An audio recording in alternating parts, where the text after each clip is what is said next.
प्रिय भैयाओं, आज हम अध्याय 4 कक्षा द्वादशी कला वर्ग विषय इतिहास का अध्ययन करेंगे, जिसमें हम मुस्लिम आक्रमण, उनके उद्देश्य और उनके प्रभावों के बारे में जानेंगे।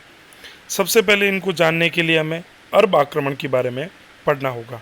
अरब आक्रमण जिसमें हम दाहिर सैन के बारे में अध्ययन करेंगे।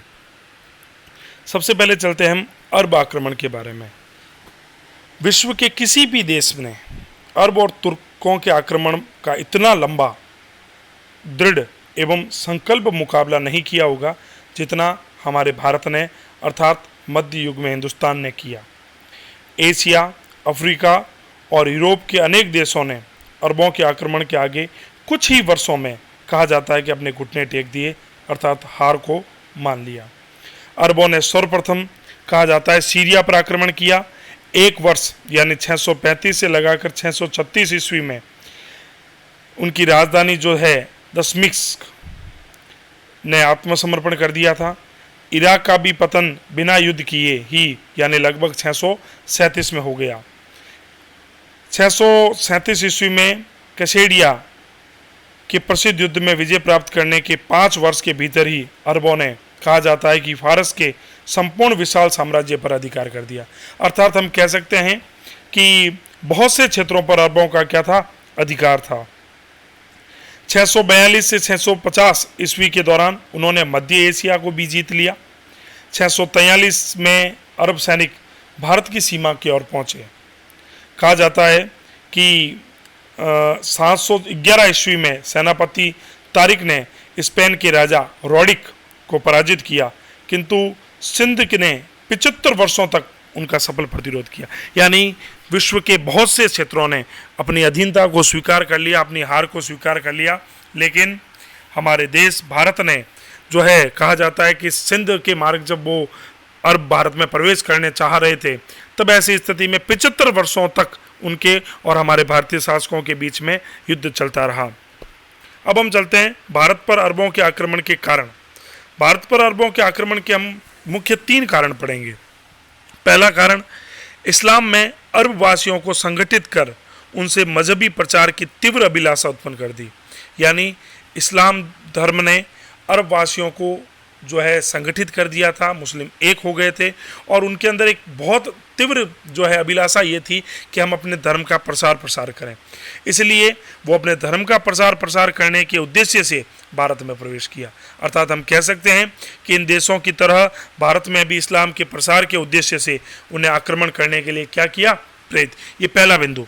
दूसरी बात, खलीफा इस्लामी जगत का मजहबी प्रमुख ही नहीं अपितु राजनीतिक अधिकारी भी होता है।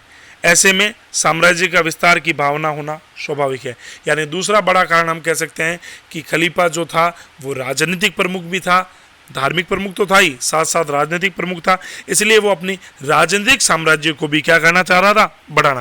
पहला कारण था धार्मिक, यानी अपने धर्म का प्रसार के लिए। दूसरा राजनीतिक, यानी अपने साम्राज्य को विस्तार के लिए। तीसरी अगर हम बात करें तो हम कह सकते हैं कि अरबवासी भारत की आर्थिक समृद्धि से भी परिचित थे। अर्थात हमारे लोग, हमारे देश किस प्रकार से आर्थिक रूप से समृद्ध था, ये जानकारी विश्व के बहुत से देशों को थी। इसलिए आर्थिक उद्देश्य को पूरा करने के हेतु वे लोग अरबियों ने भारत पर आक्रमण करना चाहा। यानी हमने 3 प्रमुख कारण पढ़े।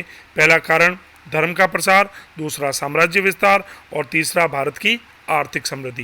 ये तीनों प्रमुख ऐसे कारण हैं जिनके कारण यानी अरब भारत में प्रवेश करना चाह रहे थे। अब हम चलते हैं अरब आक्रमण के बाद।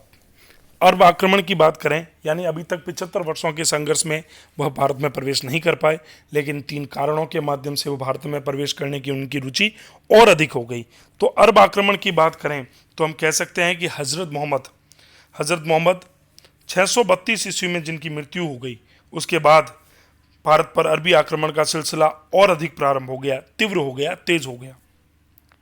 खलीफा उमर के शासनकाल में यानी लगभग 636 ईस्वी में भारतीय प्रदेशों को लूटने के लिए मुंबई के थाना नामक स्थान पर अरबों के आक्रमण शुरू हो गए, किंतु उन्हें सफलता नहीं मिली और कालांतर में उमैया वंश के शासनकाल के दौरान अब्दुल्ला के नेतृत्व में अरबी सेना ने सिंध के उस पार यानी जिसमें किरमार,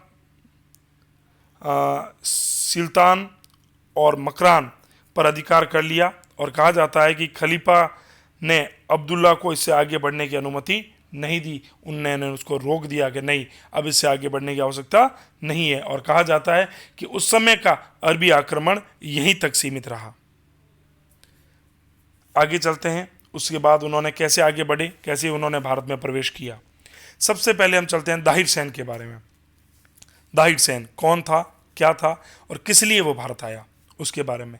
दाहिर सेन की अगर बात करें तो 711 ईस्वी में सिंध के समुद्री डाकुओं द्वारा स्थानीय बंदरगाह जिसका नाम था देवल पर अरबी जहाज को लूट लिया गया। और इस समय सिंध में दाहिर सेन नामक राजा का शासन था। दाहिर के राज्य की सीमाएं उत्तर में कश्मीर और पूर्व में पथियारों के कनौज तक फैली हुई थी। पश्चिम में उसकी सीमाओं में मकरान और बलूचिस्तान प्रदेश यहाँ तक पूरा क्षेत्र आता था। दाहिर द्वारा जब अरबी जहाज को लूटने की घटना का प्रत्युत्तर स्पष्टीकरण नहीं दिए जाने को तत्कालिक कारण बनाकर इराक के गवर्नर जिसका नाम था हजाज ने खलीफा वलीद से अनुमति प्राप्त की और सिंध पर आक्रमण के लिए क्या भेज दी, सेना। यानी हम कह सकते हैं कि उस समय सिंध का राजा दाहिर सेन था। उस समय एक अरबी जहाज को उसने लूटा, लेकिन जब उसको लूटने का कारण पूछा गया तो वह स्पष्ट इस कारण को नहीं दे पाया। इसलिए सिंध कह सकते हैं अरब के एक शासक जिसका नाम था उस समय, जिन्होंने हजाज ने खलीफा वलीद से अनुमति ली और सिंध पर आक्रमण करने का निश्चय किया और अपनी सेना भी भेज दी। प्रारंभिक 2 अभियानों में हजाज के सेनापति जिसका नाम है एबेदुल्ला और बेदुल को असफलता का सामना करना पड़ा, यानी वे विजयी नहीं हो पाए और दोनों को मौत के घाट उतार दिया गया। इस बाद हजाज ने अपने चचेरे भाई, और कहा जाता है कि उस रिश्ते में उसका दामाद भी लगता था, 17 वर्षीय एक नवयुवक, केवल 17 वर्ष का एक युवक जिसका नाम था मोहम्मद बिन कासिम को उसने भारत पर आक्रमण के लिए भेजा। देवल पहुंचते ही मोहम्मद बिन कासिम जब देवल पहुंचा तो उसने नगर का घेरा डालने की तैयारी की, परंतु बीच में पत्थर की एक सुदृढ़ दीवार से घिरा हुआ 120 फीट ऊंचा एक विशाल मंदिर आ गया और मंदिर का एक देशद्रोही, कहा जाता है ये घटना बहुत अच्छी है कि एक जैसे कहते हैं ना, कह सकते हैं कि घर का बेदी लंका ढाई, वही स्थिति हुई। तो उसी मंदिर का एक देशद्रोही पुरोहित अरबों से जा मिला और उसने सूचना दी कि जब तक ताबीज बंदा ये लाल झंडा मंदिर पर लहराता रहेगा तब तक नगर को जीत जाना संभव नहीं है। शीघ्र ही मोहम्मद बिन कासिम ने मंजनीक द्वारा इस सैनिक हतोत्साहित तथा अरब सेना उसको उत्साहित हुई और ध्वज को गिरा दिया गया। ध्वज गिरने से नगर की रक्षा करने वाले जो सैनिक थे वो हतोत्साहित हो गए और कहा जाता है कि अरब सेना में और अधिक जोश पनप गया। कासिम ने नगर के अधिकार करने के बाद 17 वर्ष से अधिक अवस्था वाले तमाम लोगों को मार डाला, छोटे बालक व स्त्रियों को कैद कर दिया। मंदिर की लूट का काफ़ी सामान जब उसके हाथ लगा, जिसका 5वां हिस्सा तो उसने हजाज के पास भेज दिया और शेष वो सारा हिस्सा सेना में बांट दिया। उसके बाद उसने आगे बढ़कर निरुन, सेवान और सीसम पर भी अपना अधिकार कर लिया। कहा जाता है कि अंत में 20 जून 712 ईस्वी को रावर के युद्ध में, कौन सा युद्ध में, रावर के युद्ध में भारतीय और अरबी सेनाओं के बीच भयंकर संघर्ष हुआ। दाहिर शत्रुओं को काटता हुआ अपने साथियों सहित अरब सेना के मध्य भाग पर पहुंच गया। कौन? दाहिर सेन, जो सिंध का उस समय शासक हुआ करता था। हाथी पर सवार दाहिर अपनी सेना के साथ डटकर युद्ध कर रहा था। अनायास यानी अचानक ही एक तीर उसके शरीर में आ घुसा और कहा जाता है कि वह वीर गति को प्राप्त हो गया। इसके बाद दाहिर की पत्नी रानी बाई ने किले की रक्षा का पूरा प्रयत्न किया, किंतु इसमें असफल रही और कहा जाता है कि अंत में उसने जोहर कर लिया। रावर की विजय के बाद कासिम ने ब्राह्मणवाद पर अधिकार कर लिया। जहां कासिम का हाथ दाहिर की दूसरी रानी लाड़ी और 2 सुपुत्रियां उसकी सूर्य देवी और परमल देवी, इसकी घटना हम आगे पढ़ेंगे। सूर्य देवी और परमल देवी ने अपने पिता का किस प्रकार बदला लिया। सूर्य देवी और परमल देवी जो उसकी पुत्रियां थी, ब्राह्मणवाद के बाद कासिम ने सिंध की राजधानी जो थी वो आरोर, जिसको आलोर, और मुल्तान पर भी उसका क्या हो गया था, अधिकार। मुल्तान विजय के बाद अरबों की यह अंतिम विजय थी। यहाँ उनका इतना धन हाथ लगा कि उन्होंने मुल्तान का नाम बदलकर ही क्या नाम रख दिया, स्वर्ण नगर, यानी सोने का शहर। ये तो था दाहिर सैन के बारे में। अब हम चलते हैं मोहम्मद बिन कासिम, जिसके बारे में हमने पढ़ा है। मोहम्मद बिन कासिम का अंत कैसे होता है, बहुत अच्छी घटना इतिहासकार गौरी शंकर हीरा चंद ओझा ने लिखा है। वो कहते हैं कि दाहिर की राजकुमारियों का जो रूप लावण्य, यानी इतनी सुंदरता को देखकर खलीफा अपने सामने प्रेम की याचना करने लगा उनके सामने।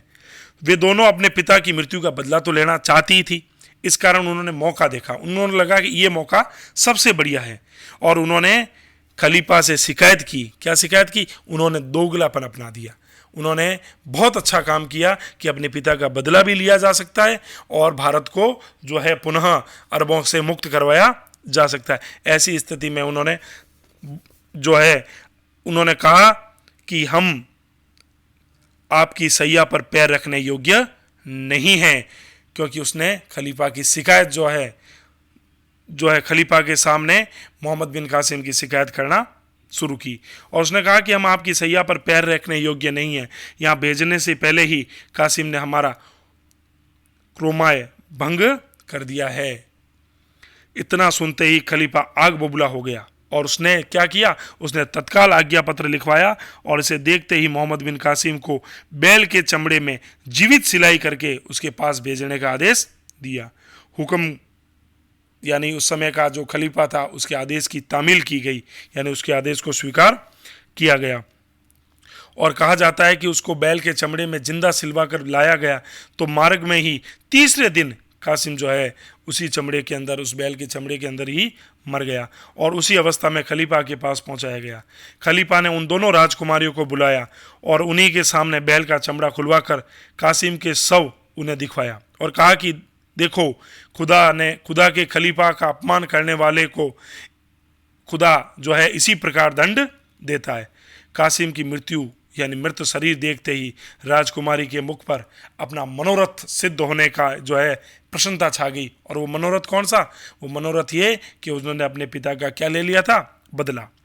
परंतु साथ ही मंद मुस्कुराहट और कटाक्ष के साथ उसने खलीफा को कहा कि ए खलीफा, कासिम ने हमारा सतीत्व नष्ट नहीं किया, उसने कभी आंख उठाकर भी हमें कुदृष्टि से नहीं देखा, परंतु उसने हमारे माता पिता भाई और देश बंधुओं को मारा है।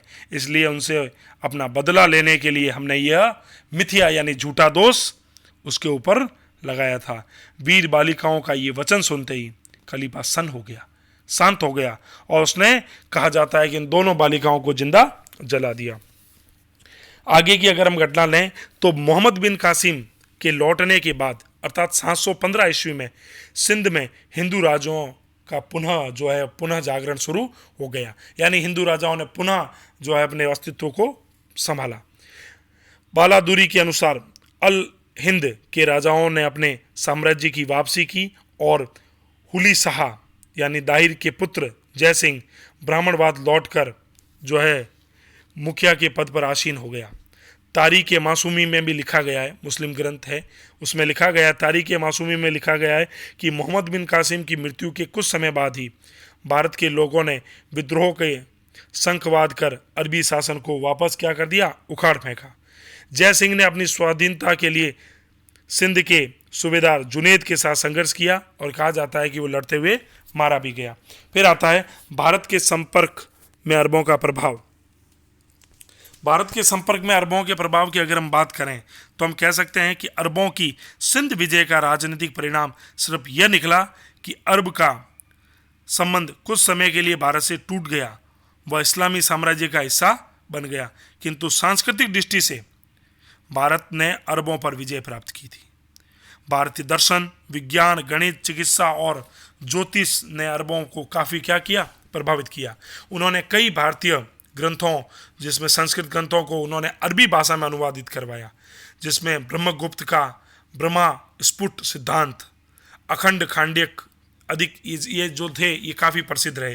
अरब के लोगों ने अंक, दशमलव पद्धति, चिकित्सा पद्धति, खगोल शास्त्र, कई मौलिक सिद्धांत भारतीयों से सीखे और कला साहित्य के क्षेत्र में भी भारतीय पद्धतियों को उन्होंने अपने जीवन में अपनाया।